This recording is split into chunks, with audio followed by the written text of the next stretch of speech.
लोकसभा चुनाव के बीच कांग्रेस को फिर से बड़ा झटका लगा है। छत्तीसगढ़ कांग्रेस नेता राधिका खेड़ा ने इस्तीफा दे दिया है। वहीं इस्तीफा देने के बाद राधिका ने कांग्रेस को घेरना शुरू कर दिया है। इसके साथ ही उन्होंने पार्टी में साथ काम करने वालों पर कई गंभीर आरोप भी लगाए हैं। ये आरोप क्या है, ये हम आपको बताएंगे, लेकिन इससे पहले यहाँ आपको बता दें कि आईआईटी अहमदाबाद से ताल्लुक रखने वाली राधिका खेड़ा कांग्रेस की राष्ट्रीय प्रवक्ता की जिम्मेदारी संभाल रही हैं। साथ ही उनके पास छत्तीसगढ़ में मीडिया कोऑर्डिनेटर का जिम्मा भी है। उन्होंने कांग्रेस की टिकट पर दिल्ली की जनकपुरी सीट से पिछला विधानसभा चुनाव लड़ा था, लेकिन वो आप पार्टी के उम्मीदवार से हार गई थी। अब राधिका ने पार्टी से इस्तीफा दे दिया है।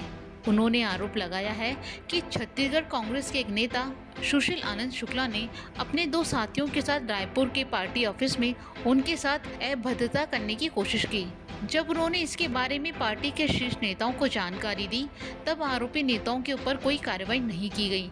यहाँ तक कि राहुल गांधी, प्रियंका गांधी, मल्लिकार्जुन खड़गे और जयराम रमेश तक सबको इस आपत्तिजनक घटना के बारे में बताया गया, लेकिन आरोपी नेताओं पर कोई कार्रवाई नहीं हुई। इसके बाद हताश होकर उन्होंने कांग्रेस पार्टी को अलविदा कह दिया। वहीं पार्टी से इस्तीफा देने के बाद राधिका ने कांग्रेस को घेरने की पूरी कोशिश की है। उन्होंने कहा कि मैंने हमेशा सुना है कि कांग्रेस राम विरोधी, सनातन विरोधी और हिंदू विरोधी है, लेकिन मैंने कभी इस पर विश्वास नहीं किया। जब मैं अपनी दादी के साथ राम मंदिर गई और वहां से लौटने के बाद मेरा हकीकत से सामना हुआ। मैंने अपने घर के दरवाजे पर जय श्री राम का झंडा लगाया और उसके बाद कांग्रेस पार्टी मुझसे नफरत करने लगी। मैं जाके हमने रामलला के दर्शन करे और बहुत जब वहां से मैं वापस आई तो तन मन और हर तरीके से मैं राममय हो चुकी थी और इतना ज्यादा एक अलग ऊर्जा मेरे अंदर आई। और मैं वापस आके सबसे पहला काम जो मेरे दिल से अंदर से आया, मैंने अपने घर के बाहर आके जय श्री राम का एक ध्वज लगा दिया। बस वो ध्वज लगाने की देरी थी कि आग लग गई। और उसी समय से हमारी पार्टी, मतलब जिस पार्टी में मैं पहले थी, कांग्रेस पार्टी ने मेरे से नफरत करनी शुरू कर दी। और वो तुरंत जब मैंने फोटो डाली, वीडियो डाले, तो मेरे को लगातार डांट सुननी पड़ी और लगातार बोला गया कि इसको आपने क्यों किया, क्यों तुम राम मंदिर होके आई जब चुनाव सर पे है, क्यों हर बार ये डाली। और मुझे लगातार कहा जाता था कि तुम बहुत हिंदू धर्म के लिए बोलती हो, और कई बार मुझे रोक दिया जाता था डिबेट्स पे कि नहीं, तुम बहुत ज्यादा हिंदू धर्म के लिए बोलती हो। क्या अपने धर्म का स्टैंड लेना गलत है? मैं तब समझ नहीं पाती थी।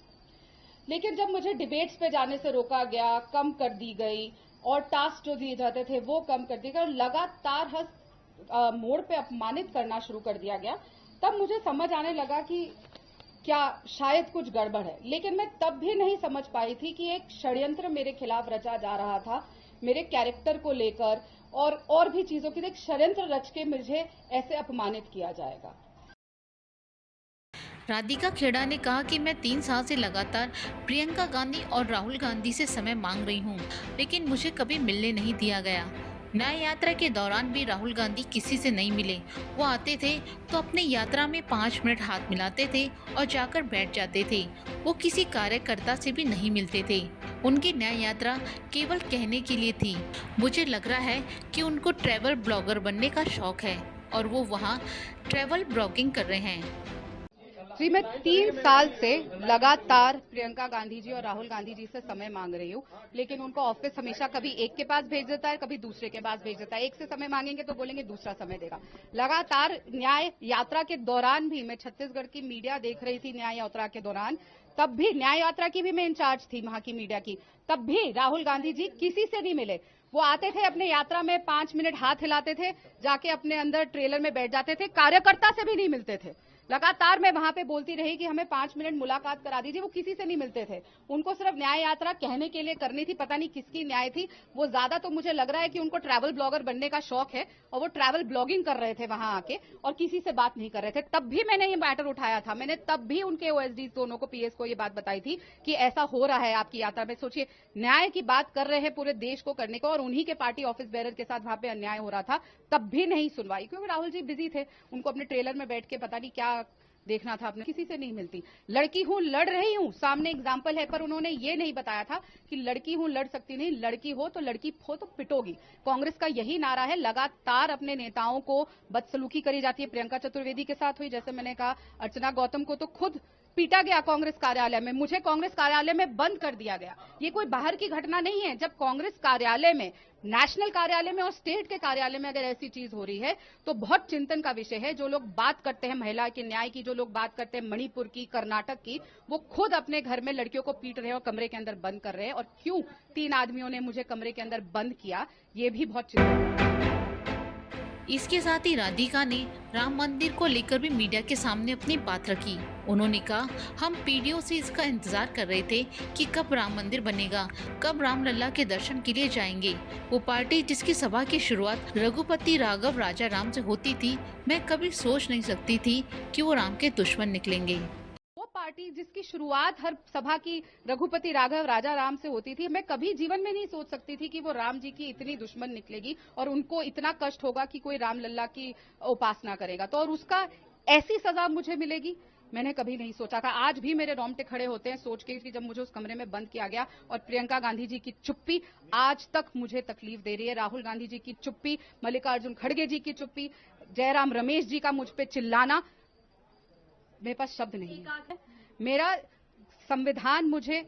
संविधान मुझे ये हक देता है कि मैं किसी भी धर्म को फॉलो करूं, कहीं पे भी जाऊं, कहीं पे भी पूजा करूं, तो इसमें कहीं पार्टी कहां से आ जाती है। लेकिन जब एक पार्टी इस बात का विरोध करने लग जाए, जो स्वयं को सेक्युलर पार्टी बताती है, जो स्वयं को संविधान का रक्षक बताती है और वही संविधान के खिलाफ करने का काम करे, अपने आप को बाबा साहेब अंबेडकर जी की पार्टी बताती है और खुद ही संविधान के खिलाफ काम कर रही है और लगातार देश भर में चिल्लाते हुए कह रही है कि हम संविधान को बचा रहे हैं। अरे संविधान तो आप अपने पार्टी में ही नहीं लागू कर रहे। महिला के साथ उत्पीड़न पे आप चुप है, राम मंदिर पे हम जाते हैं तो हमें तड़पाया जाता है, तो ये कौन सा संविधान वो फॉलो कर रहे हैं। असल तौर पे तो संविधान की विरोधी कांग्रेस पार्टी है, महिला के विरोधी कांग्रेस पार्टी है। हर चीज न्याय पत्र कागज से लेकर धरातल पर आज तक वो नहीं उतरा है। और मैं फिर बोलती हूं, मैं सवाल पूछती हूं राहुल गांधी जी से, मैं सवाल करती हूं प्रियंका गांधी जी से, मैं सवाल करती हूं खड़गे जी से, मैं सवाल, खैर वो क्या बोलेंगे, वो तो सिर्फ उनके पपेट है। मैं सवाल करती हूं जयराम रमेश से, जिस